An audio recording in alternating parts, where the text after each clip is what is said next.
আর এই ছেলে যদি না বাঁচে তাহলে আমি বেঁচে থেকে কি করবো? আরে এই বিষ খেয়ে আমি মরে যাবো না, ছেলেকে বাঁচাবো না, তাহলে তাও আমার ভালো আছে, তাও ছেলেকে আমি বাঁচাবো না, ভালো উপায় নেই। এত ভিডিও দেখি আমি এই পশ্চিমবাংলার মধ্যে, দুইটা লোকই আছে, এই বাপ্পা আর হলো ওই দিল খান, এই দুজনের মতো লোক আমি পাচ্ছি না, বা দেখি এদের মতো মনে করি নাই। আমরা ছাড়াও আরেকটা এটা হিন্দু মুসলমান কি আছে, মানুষের পাশে দাঁড়ায়, এটাই হলো মেন। কোথা থেকে এসেছেন আপনারা? নবদ্বীপ থেকে এসেছি। নবদ্বীপ বলতে মায়াপুর নবদ্বীপ? নবদ্বীপ। কি জন্য এসেছেন? আমার ছেলের বিশাল সমস্যা, আমি চিকিৎসা করতে পারছি না। আমি আজকে দাঁড়ো দূর মানুষের ঘুরতেছি, আমার এখন উপায় নাই। চিকিৎসা করার জন্য আমি কোনো কিছু পাচ্ছি না, এখন আমার উপায় নেই। বাধ্য মতো আজকে আপনার কাছে সকালবেলা বেরিয়ে আমি ঘুরতে ঘুরতে এসেছি। আপনাদের বাড়ি আমার থেকে অনেক দূরে তো। আমি সকালবেলা বেরিয়েছি, আমি ভগবানকে উপরবেলাকে ডাকছি যে দাদাকে যেন আমি দেখা পাই, তার জন্য আমি এখানে আসছি আপনার কাছে।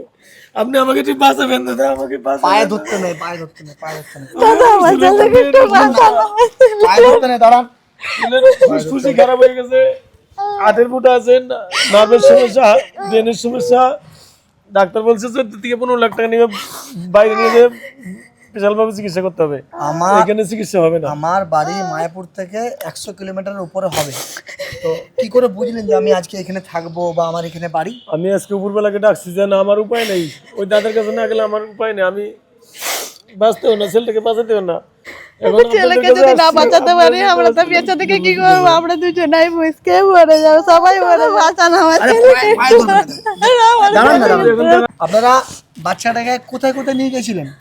কলকাতায় এসএসকেমে নিয়েছিলাম, বর্ধমান দেখাচ্ছি, বর্ধমানে দেখাচ্ছি, তার কলকাতার একটা বেসরকারি হাসপাতালে দেখানো হচ্ছে, দেখাচ্ছে। সবাই বলছে যে একে বাইরে না নিলে চিকিৎসা হবে না। সাইবাবাতে নিয়ে গেছি, সাইবাবাতে বলছে, ওখানে সাইবাবাতে অ্যাপয়েন্টমেন্ট করা হয়েছিল, বলছে ওখানে এখানে চিকিৎসা হবে না, এখানে অ্যাপোলো নিতে হবে, নাহলে মণিপালে, নাহলে অন্যটা নিতে হবে, স্পেশালভাবে চিকিৎসা করতে হবে। বয়স কত আপনারা এতদিন ধরে ঘুরছেন? 20 মাস বয়স। দেখেন মানুষগুলো, জানেন, তাহলে আমি এখন কি করবেন দাদা, আমাকে বাঁচান দাদা। আমি আসছি কোথা থেকে, আমি খুব পূর্বেলাকে ডেকে আসছি, আল্লাহ ভগবানকে ডাকছি, আমি দাদার সঙ্গে যেন দেখা হয় আমার। বিপদে পড়লে আল্লাহ ভগবান না, আমি চিনি না, কোথাও আমি জীবনে সবাইকারই নাম ওনার মুখে আসছে।